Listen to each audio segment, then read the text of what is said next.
The process starts with character, right? It starts with story and character, and that drives everything else, because all the detail and explosions and fidelity we add on top of that is nothing if you don't believe in those characters and the story they're telling you. I think one of the first things we did when Kevin was talking to us about it was, okay, well, these are the characters we have. Who are the new people we want to introduce? The biggest of which was Atriox.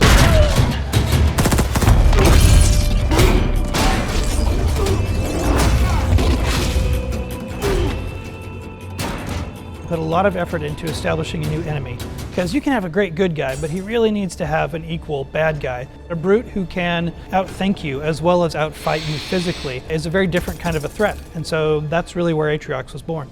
He was often sent on suicide missions, and he always returned, and that made him dangerous to the Covenant. So when we encounter him, he's at the crux of finding a way to amplify and strengthen that army. From a visual standpoint, everything should look like it should hurt you or potentially kill you. We wanted to layer that on top of some of that recognizable Covenant technology. So lots of ramming spikes, lots of layered armor, things that spoke to a brute's sensibilities and aesthetic choices. And then we've also given him little trophies, little very subtle elements that kind of speak to maybe what his past has been like, you know, things that could have just been from somebody that he's dispatched in the past and decided to just keep as a trophy and make it part of his collection.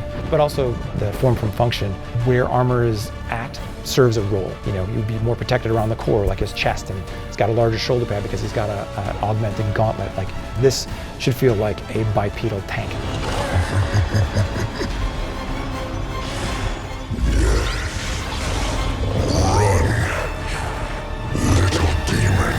I wanted to have a reason for you to fear him, and the best way to do that is have Isabel tell you who he is and why we need to run. Spartans, thank God. We have to get out of here. When we first meet Isabel, she shows up in a way that we haven't seen AIs behave in Halo before. She's freaked out.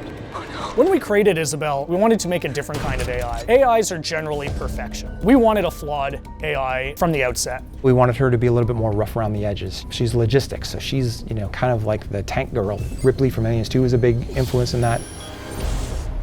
I need her down there with me. Isabel? Sorry, sir. After recent battle reports, you should have figured out that there are rules around here. I intend to break one. We had a real task set out for us in finding not only the person who will be Isabel, but what that voice is. And I think we couldn't have had a better actress for the job. Sir, yes, sir.